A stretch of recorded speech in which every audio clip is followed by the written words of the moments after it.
Urban population कितना है, urban 30%, और यदि देखोगे तो रूरल 70% है, 70%। और बहुत सारे डेटा में ये कहा जाता है कि आने वाले टाइम में अर्बन पॉपुलेशन 2030 से लेकर 40 तक के बीच तक ये बढ़ जाएगा, 50% लोग अर्बन एरिया में रहेंगे। अब देखिए यहाँ पे दो क्वेश्चन उठता है, यदि अर्बन एरिया में लोगों का पॉपुलेशन बढ़ेगा तो वहाँ पे जो बेसिक इंफ्रास्ट्रक्चर है उसका डिमांड बढ़ेगा। लोगों को क्या चाहिए, घर चाहिए, सबसे पहले घर चाहिए, हाउस हाउस चाहिए, ठीक है। तो अर्बन डेवलपमेंट जरूरी है।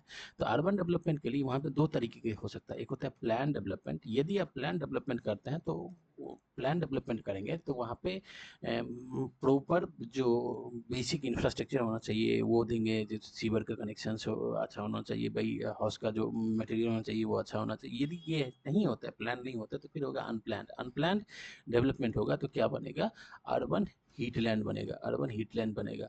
अनप्लान मतलब क्या होगा भाई, ये अर्बन एरिया है, यहाँ पे यदि प्लान कोई मैकेनिज्म नहीं है तो ऑब्वियसली यदि रूरल से अर्बन की तरफ लोग आएंगे तो ऑब्वियसली ये अर्बन बढ़ता जाएगा, चारों तरफ फैलता जाएगा, फैलता जाएगा, ठीक। और दूसरा चीज़ यहाँ पे ये क्या है, क्योंकि वोट बैंक पॉलिटिक्स की वजह से क्या करते हैं कि हम यहाँ पे इसको कंट्रोल नहीं करते, तो ये यहाँ पे बढ़ता जाएगा। यहाँ पे क्या हो जाएगा, ओवर कंक्रीटाइजेशन। ओवर कंक्रीटाइजेशन मतलब बहुत से ज़्यादा विदाउट एनी प्रॉपर मैकेनिज्म का कंक्रीट का मकान बनना ज़्यादा स्टार्ट होगा, घर बनना स्टार्ट होगा। तो इससे क्या होगा, यदि सनलाइट आएगा, सनलाइट से फिर इसको क्या करेगा, एब्जॉर्ब करेगा, एब्जॉर्ब करेगा।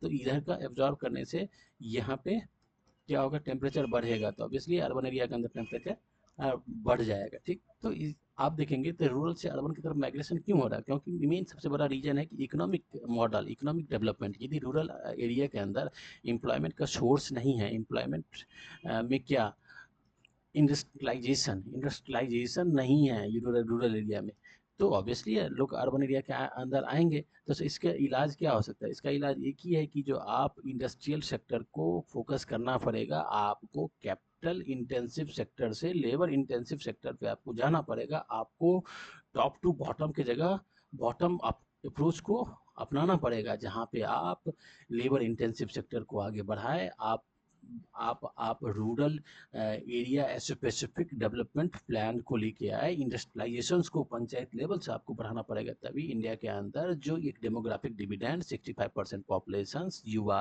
है उसको आप डेमोग्राफिक डिविडेंड बना सकते हैं। नहीं तो ये डेमोग्राफिक डिजास्टर हो सकता है। इसको इससे मैं अटैच लिंक करके दिखाई कैसे एक चीज़ दूसरे से इंटरकनेक्टेड है। So thank you for watching it.